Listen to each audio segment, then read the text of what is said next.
Good afternoon students. आज के इस वीडियो में हम लोग पढ़ने वाले हैं स्टूडेंट्स लवण के बारे में। क्योंकि यहाँ पर जो है कुछ स्टूडेंट जो है कमेंट किए थे कि सर लवण जो है समझ में नहीं आया है, एक बार और पढ़ाइए करके। तो इसी कारण से जो है इसको हम पुनः पढ़ते हैं लवण को। ठीक है स्टूडेंट्स, तो यहाँ पर हम लोग जानते हैं लवण क्या होता है। तो स्टूडेंट्स जब भी क्या होता है जो है एक उदासीनीकरण की अभिक्रिया है ना, ये अभिक्रिया होती है। तो क्या होता है उदासीनीकरण की अभिक्रिया, पहले समझते हैं।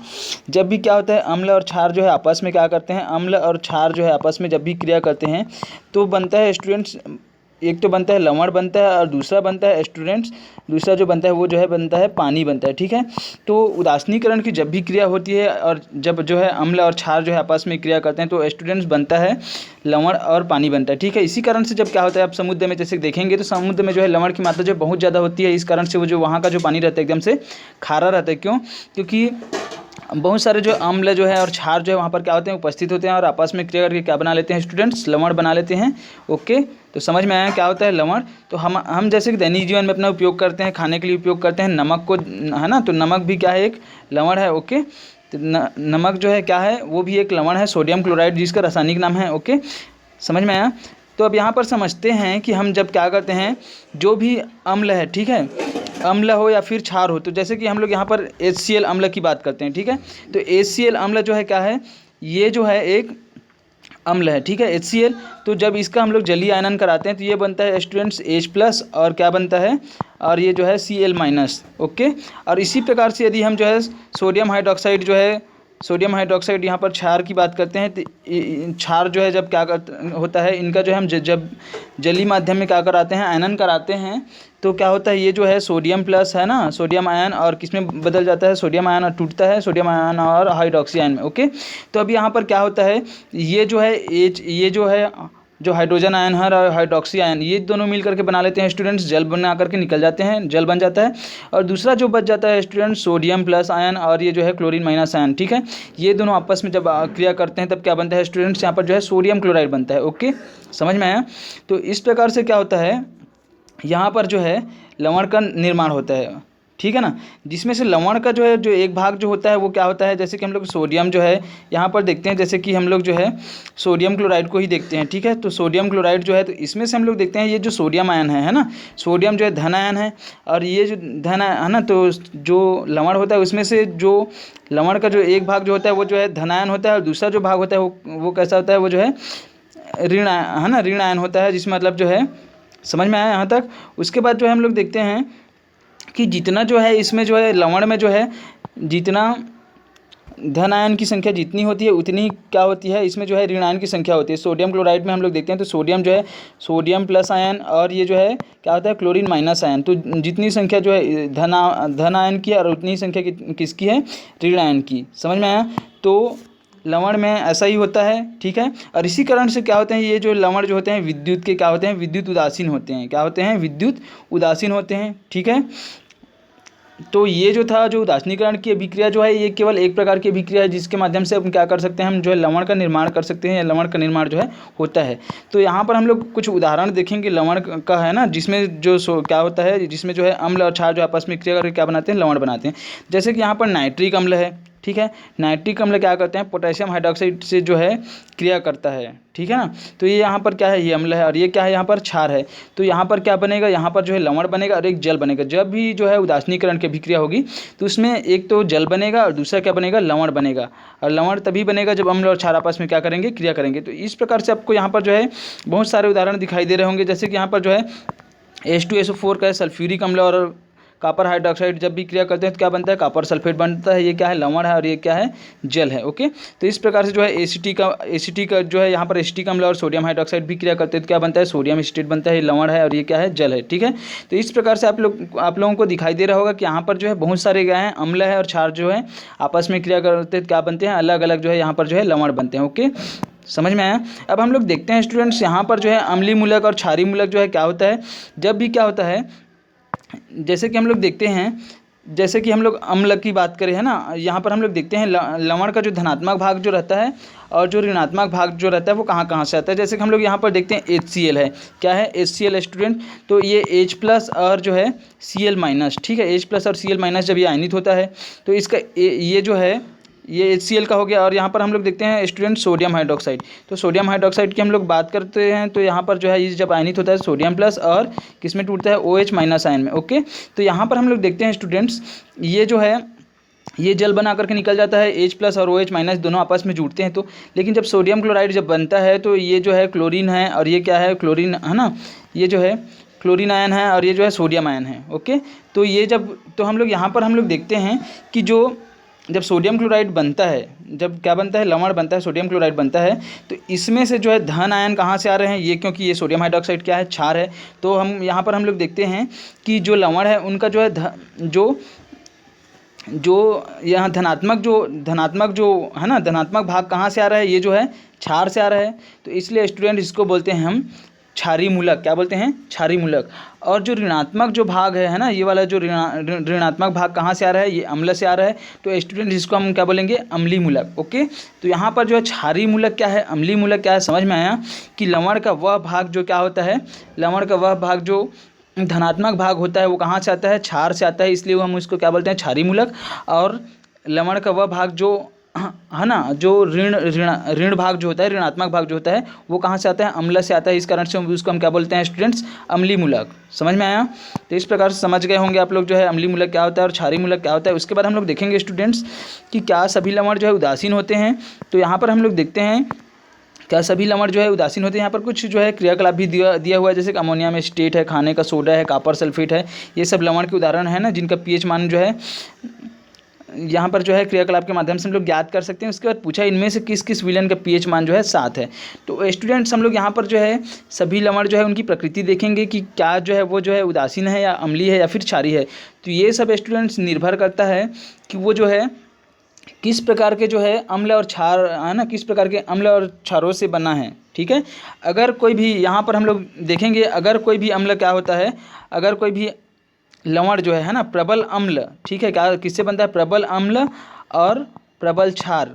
ठीक है, प्रबल अम्ल और प्रबल क्षार से जब कोई भी अम्ल क्या होता है, प्रबल अम्ल और प्रबल क्षार से जब कोई भी लवण बनता है, ठीक है, तो वो हमेशा क्या होगा, उदासीन होगा। क्या होगा? उदासीन होगा। उसी प्रकार से अगर जो है दुर्बल अम्ल क्या होगा, दुर्बल अम्ल और दुर्बल क्षार, ठीक है, दुर्बल अम्ल और दुर्बल क्षार से क्या होगा, ठीक है, दुर्बल अम्ल और दुर्बल क्षार से क्या होगा, अगर कोई भी लवण बनेगा तो वो क्या होगा, वो हमेशा वो क्या होगा, वो जो है उदासीन होगा। ठीक है, क्या होगा, उदासीन होगा। और इसी प्रकार से यदि क्या होगा, ये तो हो गया प्रबल अम्ल और प्रबल क्षार, और उसी प्रकार से देख लिया हम लोग दुर्बल अम्ल और दुर्बल क्षार। और यदि स्टूडेंट्स क्या होता है, कोई भी जो लवण जो बन रहा है, अगर वो जो है बन रहा है प्रबल अम्ल, ठीक है, प्रबल अम्ल और किससे बन रहा है, दुर्बल क्षार, प्रबल अम्ल और दुर्बल क्षार से अगर कोई भी जो है लवण बन रहा है, तो हमेशा जो प्रबल होगा उसी के अनुसार उसकी जो है प्रकृति क्या हो जाती है, बदल जाती है। तो अगर कोई भी अम्ल जो है प्रबल अम्ल और दुर्बल क्षार से मिलकर के बन रहा है, तो उसकी प्रकृति जो लवण बनेगी उसकी प्रकृति हमेशा क्या हो जाएगी, ये जो है अम्लीय हो जाएगी। कैसी हो जाएगी? अम्लीय हो जाएगी। ओके, अम्लीय हो जाएगी। समझ में आया? और इसी प्रकार से यदि मान लीजिए कि कोई भी जो है लवण जो बन रही है वो जो है दुर्बल अम्ल, किससे बन रही है, दुर्बल अम्ल और जो है प्रबल क्षार से बन रही है, दुर्बल अम्ल और प्रबल क्षार से बन रही है। ओके, तो इसकी जो प्रकृति होगी, क्योंकि यहाँ पर जो है प्रबल कौन सा है, क्षार है, इस कारण से इसकी प्रकृति क्या हो जाएगी, इस लवण की प्रकृति जो है क्षारीय हो जाएगी। क्या हो जाएगी? क्षारीय। तो समझ में आ गया होगा स्टूडेंट्स की जो जितने भी जो लवण होते हैं वो जो है सभी जो है उदासीन नहीं होते, कुछ जो है उदासीन होते हैं। अगर प्रबल और प्रबल अम्ल प्रबल क्षार से बने हैं तो लवण क्या होगा, उदासीन होगा। और इसी प्रकार से अगर दुर्बल अम्ल और दुर्बल क्षार से अगर लवण बना है तो वो भी क्या होगा, उदासीन होगा। लेकिन अगर प्रबल अम्ल और दुर्बल क्षार से बना है तो वो जो है उसकी प्रकृति अम्लीय हो जाएगी। और यदि दुर्बल क्षार और प्रबल, यदि दुर्बल है ना, दुर्बल अम्ल और प्रबल क्षार से बना है तो उसकी प्रकृति क्या हो जाएगी, वो जो है क्षारीय हो जाएगी। ओके, तो समझ में आया स्टूडेंट्स यहाँ तक क्या होता है? हाँ, इसके साथ साथ जो है प्रबल क्षार और प्रबल अम्ल क्या है उसको भी समझ लीजिए। प्रबल अम्ल यहाँ पर समझते हैं, प्रबल अम्ल कहने का मतलब क्या है, प्रबल अम्ल कहने का मतलब है यहाँ पर ऐसे अम्ल जो क्या होते हैं जिनमें जो है आयनन की मात्रा जो है पूर्ण रूप से, ऐसे अम्ल जो क्या होते हैं, प्रबल अम्ल कहने का मतलब है ऐसे अम्ल जो पूर्णतः क्या होते हैं, आयनित होते हैं, और इनमें जो है H+ जो आयनन की संख्या जो है बहुत ज़्यादा होती है। ठीक है, H+ आयनों की संख्या क्या होती है, बहुत ज़्यादा होती है, इसको हम क्या बोलते हैं, प्रबल अम्ल। ओके, और यदि हम प्रबल क्षार की बात करते हैं तो प्रबल क्षार में स्टूडेंट्स क्या होता है, प्रबल क्षार में जो है इसमें जो है OH माइनस आयन की जो है इनकी संख्या क्या होती है, ज़्यादा होती है, और जो है पूर्ण रूप से क्या होते हैं, ये जो है आयनित होते हैं, जो भी क्षार जो है। और यदि जो है ये पूर्ण रूप से कोई भी जो है जो दुर्बल अम्ल जो होता है वो जो है उनमें जो है H+ आयनों की संख्या जो है कम होती है, और वो जो है आंशिक रूप से क्या होते हैं, आयनित होते हैं। इसी प्रकार अगर हम दुर्बल क्षार की बात करते हैं तो उसमें OH माइनस आयन की जो संख्या जो होती है वो क्या होती है, कम होती है, और ये भी क्या होते हैं, आंशिक रूप से आयनित होते हैं। ओके, यहाँ तक समझ में आया स्टूडेंट्स? तो मैं आशा करता हूँ आप लोगों को जो है अम्लीय मूलक क्या है, क्षारीय मूलक क्या है समझ में आ गया होगा, और सॉल्ट लवण क्या है वो भी समझ में आ गया होगा। ठीक है, और क्यों जो है लवण जो है अम्लीय होता है या फिर क्षारीय होती है या फिर उदासीन होती है, ये समझ में आ गया होगा। उसके बाद स्टूडेंट्स हम लोग यहाँ पर देखेंगे अम्लवर्ष मैं पढ़ा चुका था पिछले क्लास में, है ना।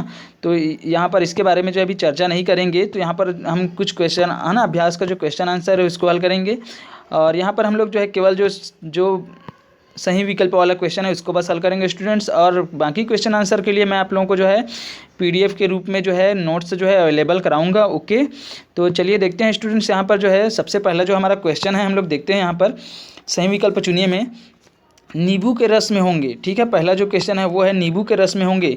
तो पहला ऑप्शन है यहाँ पर H+ आयन अधिक और OH माइनस आयन कम, और दूसरा है H+ आयन कम और OH माइनस आयन अधिक, और तीसरा है H+ तथा OH माइनस आयन बराबर और केवल H+ आयन होते हैं, ऐसा दिया है। ठीक है, तो इसमें होगा स्टूडेंट्स हम लोग देखे हैं कि अगर वो नींबू का रस है तो नींबू का रस कैसा होता है, खट्टा होता है, तो उसमें H+ आयन क्या होंगे, अधिक होंगे, और OH माइनस आयन क्या होंगे, कम होंगे। हमारा आंसर क्या होगा, यही होगा। ठीक है, पहला आंसर। दूसरा क्वेश्चन देखते हैं स्टूडेंट्स हम लोग यहाँ पर।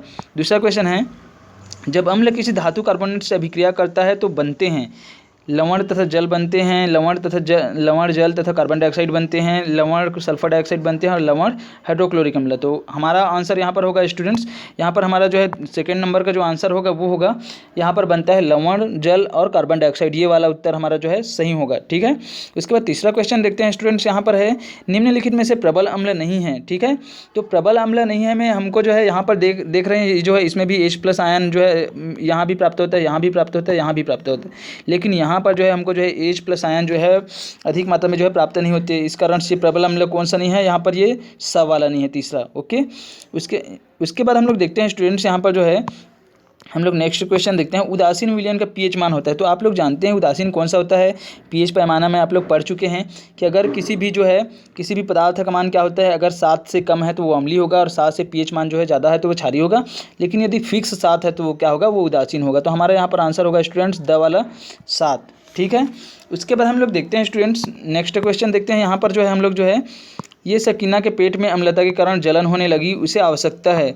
तो सकीना के पेट में अम्लता के कारण जलन होने लगी तो उसे किस चीज़ की आवश्यकता है, तो हम लोग देखते हैं स्टूडेंट्स यहाँ पर जो है क्या प्रबल अम्ल की आवश्यकता है, नहीं, क्योंकि पेट जला सकता है ना, पेट को जला देंगे, और प्रबल क्षार की भी नहीं, और दुर्बल क्षार और दुर्बल अम्ल। तो यहाँ पर हमारा आंसर होगा स्टूडेंट्स, क्योंकि अम्ल है ना, एसिडिटी है, तो उसके लिए हमको जो है उदासीन करने के लिए किस चीज़ की आवश्यकता होती है, दुर्बल क्षार की। किसकी आवश्यकता होगी, दुर्बल क्षार। ओके, तो हमारा आंसर होगा दुर्बल क्षार। उसके बाद देखते हैं स्टूडेंट नेक्स्ट क्वेश्चन यहाँ पर है दन 6 का कारण है लार का जो है, तो यहाँ पर 6.5 से हो जाना, और यहाँ पर 7 हो जाना, यहाँ पर है 5.5 से कम हो जाना, और 7.5 से अधिक होना। तो यहाँ पर हमारा आंसर होगा स्टूडेंट्स, क्योंकि जो है जैसे जैसे जो है क्या होती है हमारे मुंह में जो लार जो है जितना ज़्यादा जो है उसमें उनकी जो है अम्लीय प्रकृति की होती जाती है, वैसे वैसे क्या होता है हमारे दांत में जो है दांत का जो है दंत का क्षय होने लगता है। तो इसमें जो सटीक आंसर जो होगा वो होगा स्टूडेंट्स यहाँ पर जो है 5.5 से कम हो जाना, मतलब अम्लीय प्रकृति हो जाना। ओके, उसके बाद जो नेक्स्ट क्वेश्चन है हमारा स्टूडेंट्स, किस लवण की प्रकृति अम्लीय होती है। तो यहाँ पर हम लोग देखेंगे स्टूडेंट्स किस लवण की प्रकृति जो है अम्लीय होगी। तो यहाँ पर जो है ये सोडियम क्लोराइड है, सोडियम सल्फेट है ना, और सोडियम अमोनियम क्लोराइड है, और पोटेशियम नाइट्राइट है। ठीक है, तो यहाँ पर हमारा जो सटीक आंसर जो होगा वो होगा स्टूडेंट्स अमोनियम क्लोराइड। क्या होगा, अमोनियम क्लोराइड। तो इस प्रकार से स्टूडेंट आप लोगों को समझ में आया होगा कि जो है ये जो सही विकल्प जो है इसमें कौन कौन से आंसर आएंगे और क्यों आएंगे। ठीक है, उसके बाद जो नेक्स्ट जो यहाँ पर जो है क्वेश्चन दिया हुआ है, तो स्टूडेंट्स यहाँ पर ये बाकी जो क्वेश्चन है उसका मैं आप लोगों को जो है नोट्स के रूप में जो है उपलब्ध कराऊंगा। ठीक है, तो उसके अनुसार आप जो है नोट्स बना लेंगे, और कहीं पर भी कोई भी समस्या आएगी तो आप क्या करेंगे, आप मेरे से कांटेक्ट कर सकते हैं। ठीक है, तो आज के इस क्लास को जो है स्टूडेंट्स यहीं पर एक कुछ और बता देता हूँ। इसके बाद जो नेक्स्ट क्लास जो है उसमें जो हम लोग अध्याय 3 शुरू करेंगे। ठीक है, तो आज का ये वाला जो अध्याय जो है वो जो है समाप्त होता है यहीं पर। जय हिंद, जय भारत, जय छत्तीसगढ़।